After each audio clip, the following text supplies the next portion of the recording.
பார்த்து மோட்டிவேஷன் ஆகலாம். நீங்க ஒரு மோட்டிவேட்டா இருக்கீங்க எல்லாருக்கும். அதனால இப்போ உங்களை பத்தி நிறைய தடைகளை தாண்டி வந்திருக்கீங்க. அதெல்லாம் எப்படி ஃபேஸ் பண்ணீங்க அப்படின்ற ஒரு இது நான் ஒரு எப்படி சொல்றது, எனக்கு அதை தெரிஞ்சுக்கணும்னு ரொம்ப ஒரு ஆசையா இருக்கு. அதை நான் தெரிஞ்சுக்க ஆசைப்படுறேன், மக்களும் ஆசைப்படுறாங்க.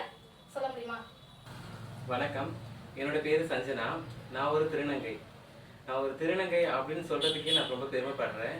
ஏன்னா நான் இந்த இடத்துக்கு வர்றதுக்கு ரொம்ப கஷ்டப்பட்டேன். என்னோட அப்பா அம்மா அப்படின்னு எடுத்துக்கிட்டீங்கன்னு வச்சுக்கோங்க, எனக்கு அப்பா கிடையாது, அம்மா மட்டும்தான். அவங்க ஒரு பிரைன் டியூமர் பேஷண்ட். அவங்கள பார்த்துக்கிறதுக்கு யாரும் கிடையாது, அவங்கள நான் தான் பார்த்துக்கணும். இந்த மாதிரி சூழ்நிலையில நான் வீட்டை விட்டு வெளியேற ஒரு கஷ்டமான சூழல் ஏற்பட்டுச்சு. என்னோட சொந்தக்காரங்க எல்லாரும் என்ன அடிச்சு விரட்டிட்டாங்க. அப்படி இருக்கக்குள்ள எப்படி நான் எங்கள் அம்மாவை பார்த்துக்க முடியும், நான் திருநங்கைன்னு எப்படி நான் வெளியில் வர முடியும், நிறைய ப்ராப்ளம்ஸ். ஃபஸ்ட்டு நான் திருநங்கைன்னு நான் பப்ளிக் ரிஜிஸ்டர் ஆகிறதுக்கே ரொம்ப காலம் தேவைப்பட்டுச்சு. ஒரு மறைமுகமான ஒரு வாழ்க்கையை வாழ்ந்துட்டு இருந்தேன். அப்போ தான் திருநங்கைன்னு ஏன் எல்லாரும் ஒரு அசிங்கமாக ஒரு மாதிரி ஒரு ஒரு தப்பான கண்ணாட்டத்தோட பார்க்குறாங்க அப்படிங்கிறது எனக்கு அப்போலேருந்தே தோல்விட்டு இருந்துச்சு.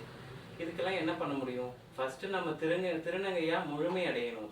அதுக்கு சில அறுவை சிகிச்சைகள் இதெல்லாம் நான் மேற்கொள்ள வேண்டியிருந்துச்சு.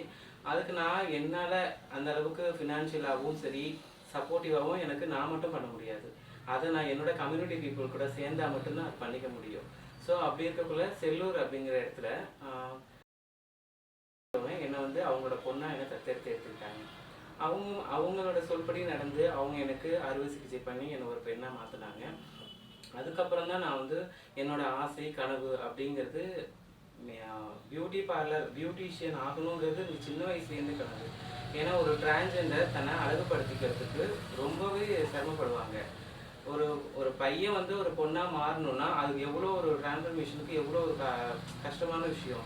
அப்படி இருக்கக்குள்ள அந்த அழகு எவ்வளோ இம்பார்ட்டன்ட்னா அது திருநங்கை அப்படிங்கிற ஒரு தான் தெரியும். எனக்கு திருநங்கையான எனக்கு அது நல்லாவே தெரியும். அந்த அழகை நம்ம மட்டும் பண்ணாமல் என்ன மாதிரி உள்ள திருநங்கைகளுக்கும் அந்த அழகு எப்படி செய்யணும், எந்த மாதிரியான நேர்த்தியாக இருக்கணும், அதை மாதிரி நம்ம தெரிஞ்சுக்கணும் அப்படிங்கிறதுல நான் ரொம்பவே ஆர்வப்பட்டேன். அப்போது நான் திருநங்கையாக இருக்கும்போது நான் போய் எப்படி ஒரு பியூட்டிஷியனை கற்றுக்க முடியும், ஒரு சொந்த தொழிலை உருவாக்க முடியும், அதுக்கு என்னென்ன பிரச்சனைகள்லாம் நிறைய இருந்தது. ஃபஸ்ட்டு நான் படிக்கிறதுக்கு ஆரம்பிக்கும் போது எங்கே கற்றுக்கலாம் அப்படின்னு எனக்கு தெரியாது. ஒரு லேடிஸாக இருந்தால் அவங்களுக்கு தனி செக்டர் இருக்குது, ஜென்ஸாக இருந்தால் தனியாக இருக்காங்க. பட் திருநங்கை அப்படிங்கிறவங்களுக்கு சொல்லிக் கொடுக்கறதுக்கு யாரும் முன் வரலை. அப்படி இருக்கக்குள்ள தான் நாகப்பட்டினத்தில் அவங்களோட இன்ட்ரோ எனக்கு கிடச்சிது. அவங்க எனக்கு சப்போர்ட் பண்ணாங்க. போன எந்த ஒரு வேறுபாடும் இல்லாமல் அங்கே என் கூட படித்தவங்களுமே ரொம்பவும் சப்போர்ட்டாக இருந்தாங்க. என் கூட ஒரு 6-7 பேர் என் கூட படித்தாங்க. யாருமே திருநங்கை அப்படின்னு ஒதுக்கி வைக்காமல் அவங்க கூட சக தோழியை என்னை சப்போர்ட் பண்ணது ரொம்ப எனக்கு ஹெல்ப்ஃபுல்லாக இருந்துச்சு. எனக்கு ட்ரைன் பண்ண ட்ரைனர்லேருந்து எனக்கு லீட் பண்ண என்னோடய ஃப்ரெண்ட்ஸு, அங்கே எனக்கு ஃப்ரெண்ட்ஸ் சர்க்கிள் கேர்ள்ஸ் கிடச்சதுனால அவங்களோட லைஃப் ஸ்டைல் என்னோட லைஃப் ஸ்டைல் வேறு. எப்படி தான் இருந்தாலுமே அவங்க என்னோட லைஃப் ஸ்டைல் அவங்க புரிஞ்சுக்கிட்டு எனக்கு தகுந்த மாதிரி அவங்க நடந்துக்கிட்டாங்க. அது ரொம்ப எனக்கு பயனுள்ளதாக இருந்துச்சு. இப்போது நான் ட்ரைனிங் முடிச்சதுக்கப்புறம் வெளியில் வரணும் அப்படின்னா ஒரு தொழில் தொடங்கணும். நான் கற்றுக்கிட்டதே தொழில் தொடங்குறதுக்காக தான். அந்த தொழில் தொடங்குறதுக்கு என்ன வேணும்? ஃபஸ்ட்டு பொருளாதாரம் அப்படிங்கிறது எங்கள் இதற்கு ரொம்பவும் கம்மி. நாங்கள் அன்னன்னைக்கு சம்பாதிக்கிறது அன்னன்னைக்கு சாப்பிட்றோம். எங்களுக்கு தங்க இடமோ சொந்தமான இடமோ அப்படிலாம் எதுவுமே கிடையாது. இப்போ பார்லர் ஆரம்பிக்கிறோன்னா எப்படியும் ஒரு குறைஞ்சது ஒரு 3 லட்ச ரூபாவது வேணும். அதை நான் எப்படி என்ன பண்ணுறது? எங்களை நம்பி யாரும் கடனும் கொடுக்க மாட்டாங்க. அதை எப்படி இது பண்ணுறதுன்னு நினச்சிட்டு ஃபஸ்ட்டு நான் பேங்க்கில் போய் அப்ரோச் பண்ணேன். அப்போ பேங்க்கில் போய் கேட்கக்குள்ள நீங்கள் எந்த இடத்துல வைக்க போகிறீங்க, உங்களுக்கு ஷூரிட்டி இருக்கா, உங்களுக்கு சப்போர்ட் யார் இருக்கா, உங்களால் பண்ண முடியுமா, உங்களை நம்பி வருவாங்களா கஸ்டமரு, எங்களுக்கு எப்படி நீங்கள் லோன் கட்டுவீங்க, உங்களுக்கு ஃபினான்ஷியல் லெவலில் உங்களுக்கு பேக்ரவுண்ட் என்ன இருக்குது அப்படின்னு நிறைய கொஸ்டின், ஒரு 10 கொஸ்டின் மேலே என்கிட்ட கேட்டாங்க. இது எதுக்குமே என்கிட்ட பதில் கிடையாதப்போ ஃபஸ்ட்டு நம்ம என்ன பண்ணணும், நம்ம எந்த இடத்துல வைக்க போகிறோம் அதை பேஸ் பண்ணி தான் லோன் நமக்கு கிடைக்கும். நம்ம எங்கே ஸ்டார்ட் பண்ணுறது, எந்த இடத்துல வைக்க போகிறோன்னு ஒரு இடம் நிறைய சூஸ் பண்ணேன். பெரிய பெரிய ஆளுங்கிட்ட டிரான்ஸ்ஜெண்டரை சப்போர்ட் பண்ணுறதுக்குன்னு உள்ள நிறைய பேர் டிரான்ஸ்ஜெண்டரை பற்றி நிறைய பெருமையாக பேசுகிறவங்க இருக்காங்கல்ல, அவங்கள 2-3 பேர்கிட்ட போய் நான் கேட்டேன், இடம் கொடுங்க எனக்கு வேணும் அப்படின்னு கேட்டும்போது அவங்க என்ன சொன்னாங்க, இல்லைம்மா பார்க்கலாம், இப்போதைக்கு இடம் எதுக்கு வேக்கெட்டில், இதே மாதிரி தட்டி கழிக்கிறதுக்கான பேச்சு தான் பேசுனாங்க. ஒரு 6-7 பேர்கிட்ட கேட்டு எனக்கு அறுத்து போச்சு.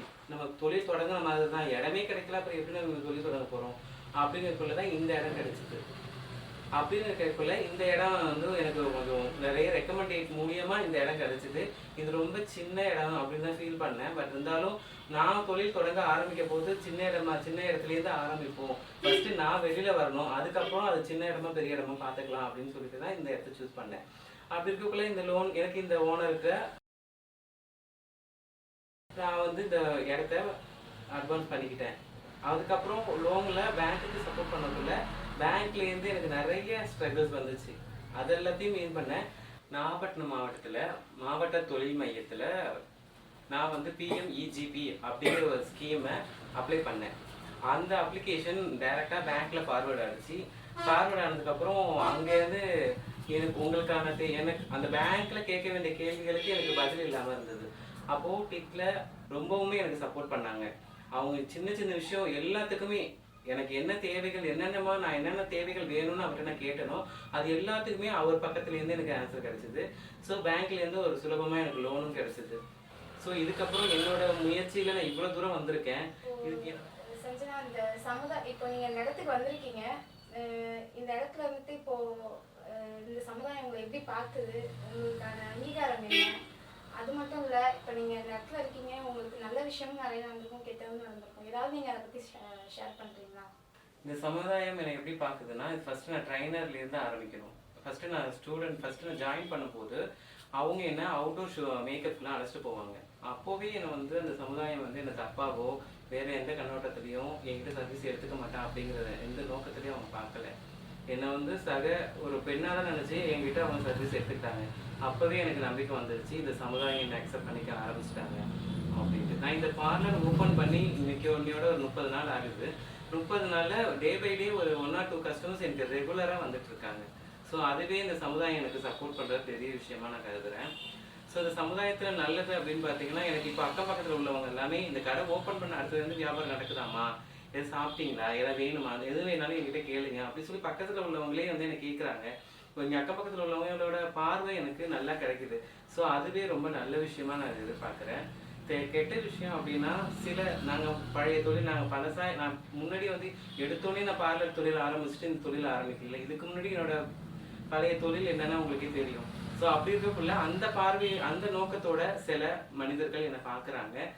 அது கொஞ்சம் மாறினா நல்லா இருக்கும்னு நான் நினைக்கிறேன். இந்த சமுதாயத்துக்கு என்ன சொல்ல வரீங்க, என்ன சொல்ல விரும்புறீங்க, என்னெல்லாம் மாற்றணும், என்னெல்லாம் மாறணும் அப்படின்னு ஆசைப்படுறீங்க, ஏதாவது சொல்ல விரும்புறீங்களா? இந்த சமுதாயத்தில் மாற வேண்டிய விஷயங்கள் அப்படின்னு பார்த்தீங்கன்னா, எங்களை தப்பான கண்ணோட்டத்தில் ஒரு சில பேர் பார்க்குறாங்க. எங்கள் திருநங்கைகளில் எல்லாரும் நல்லவங்க எல்லாரும் கெட்டவங்க அப்படின்னு இடப்பட முடியாது. ஒரு சில திருநங்கைகள் பண்ணுற தவிர மற்ற எல்லாரையுமே பாதிக்குது.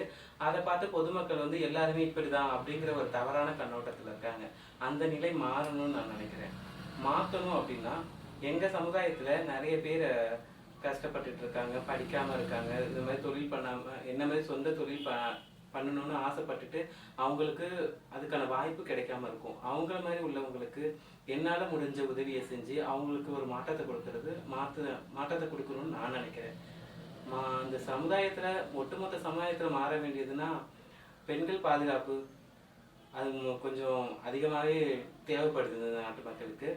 அது மட்டும் இல்லாமல் இந்த மது ஒழிப்பு அது ரொம்ப முக்கியமான விஷயமா தேவைப்படுது.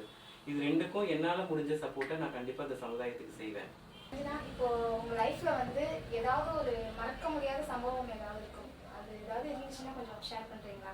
மறக்க முடியாத சம்பவம் அப்படின்னா, நான் திருநங்கை அப்படின்னு எங்கள் வீட்டுக்கு தெரிஞ்சு எங்கள் வீட்டில் உள்ளவங்க எதுவும் சொல்லலை. எங்கள் சொந்தக்காரங்க எல்லாருமே என்னை அடித்து விரட்டினது ரொம்ப மறக்க முடியாத ஒரு சம்பவம். அதை அன்னைக்கு இல்லை இன்னைக்கு வரைக்குமே நான் மறக்க முடியாத ஒரு நிகழ்ச்சியாக தான் இருக்குது. இப்போ நான் இந்த அளவுக்கு வர்றதுக்கு காரணம் கூட அதுவே தான் காரணம். என்னை வந்து திருநங்கை நீங்கள் வந்து தவறான வார்த்தைகளை சொல்லி என்னை பேச ஆரம்பித்து என்னை அடித்து மண்ணெண்ணெயை கூட ஊற்றுறதுக்காக வந்துட்டாங்க. அவ்வளோ கொடுமையும் தாங்கிட்டு நான் வீட்டை விட்டு வெளியே வந்து 5 வருஷமாக எங்கள் பெற்றவங்க கூட இல்லாமல் ரொம்பவும் கஷ்டப்பட்டு எவ்வளோ வரிவேதனையை அனுபவித்து நான் இந்த நிலைமைக்கு வந்திருக்கேன். ஸோ அதுக்கு அடிப்படையான காரணம் யாருன்னா அது அவங்க தான். ஸோ அவங்க தான் நான் என்றைக்குமே மறக்க மாட்டேன். அவங்க பண்ண அந்த செயல் ரொம்பவும் கஷ்டமான ஒன்று. இப்போது இந்த சமுதாயத்தில் நீங்கள் யாரை நம்புறீங்க? ஆண்களா, பெண்களா, இல்லை உங்கள் சமுதாயத்தில் உள்ளவங்களா? யாரையுமே நம்ப மாட்டேன். நான் என்ன மட்டும்தான் நம்புவேன். சரி, ஓகே. இப்போ நெக்ஸ்ட் இன்னொரு கேள்வி. உங்களுக்கு லவ் இந்த மாதிரி ஏதாவது இருந்தால் அதை பற்றி ஏதாவது ஷேர் பண்ண விரும்புறீங்களா? நாங்கள் தெரிஞ்சுக்க ரொம்ப ஆர்வம். கண்டிப்பா இதை நான் சொல்லியே ஆகணும். காதல் எல்லாருக்குமே வரும். கண்டிப்பா எனக்கும் இருக்கு, எனக்குள்ளேயும் இருக்கு. என்னோட காதல் அழகானது, அன்பானது. அவ்வளோதானா சஞ்சனா? இப்போ எங்களுக்காக இவ்வளோ டைம் ஸ்பெண்ட் பண்ணியிருக்கீங்க. கஸ்டமர் வெளியே வெயிட் பண்ணிட்டு இருக்காங்க. இப்போ நீங்கள் எங்கள் நேயர்களுக்காக என்ன சொல்ல விரும்புறீங்க?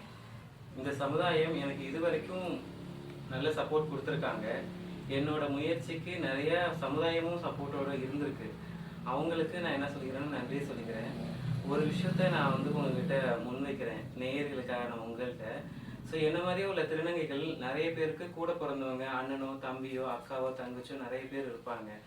ஸோ நாங்கள் இப்படி திருநங்கையாக மாறினதுக்கு அப்புறம் அவங்களோட கல்யாணம் அப்படிங்கிற விஷயம் வரும்போது அது ரொம்பவுமே அது தடைப்படுற மாதிரி இருக்கு. உங்க பையன் இப்படி போயிட்டான், அதனால கல்யாணம், உங்க பொண்ணு எங்களுக்கு வேண்டாம், உங்க பையன் எனக்கு வேண்டாம். ஸோ என்னோட லைஃப்ல என்னோட தம்பிக்கு இன்னும் கல்யாணம் ஆகாம இருக்கு. அது அவனுக்குமே ரொம்ப கஷ்டமா இருக்கு. என்னடா என்னால வந்து என் தம்பியோட கல்யாணம் நின்று போச்சு நடக்குமா நடக்காதாங்கிற ஒரு சந்தேகத்திலே இருக்காங்க. அவங்க வயசும் அதிகமாயிட்டு இருக்கு. எனக்கு கல்யாணம் நடக்குமா நடக்காது. ஏன்னா ஒரு கல்யாணங்கிறது அது ஒரு வயசுல அவங்க பண்ண வேண்டியது. எங்களுக்கு அதில் விருப்பம் இல்லை. இப்போ நான் காதலிக்கிறேன் அப்படின்னா எங்களுக்கு அது காதலோட போயிடும். அது கல்யாணத்துக்குலாம் போகாது. நாங்கள் எங்கள் குடும்பமோ ஒரு குழந்தையோ குட்டியோ கிடையாது. என்னோட வாழ்க்கை என்னோட முடிஞ்சு போகணுமே ஒழிய என்னோட தம்பியோட வாழ்க்கை இதை என்னால் தடைப்படுறதுங்கிறது ரொம்ப மனசு கஷ்டமாகவும் ரொம்ப வழியாகவும் இருக்கு. ஸோ என்ன மாதிரி மாறினவங்களை எங்களோடய விட்டுடுங்க. எங்களோட குடும்பத்துக்கு அவங்களுக்கு என்னென்ன வேணுமோ அவங்கள எதுவும் தடை பண்ணாதீங்க. இப்போ நாங்கள் வெளியில் வந்துட்டோன்னே எங்கள் குடும்பத்தையே மொத்தமாக ஒதுக்கி வச்சிடுறாங்க.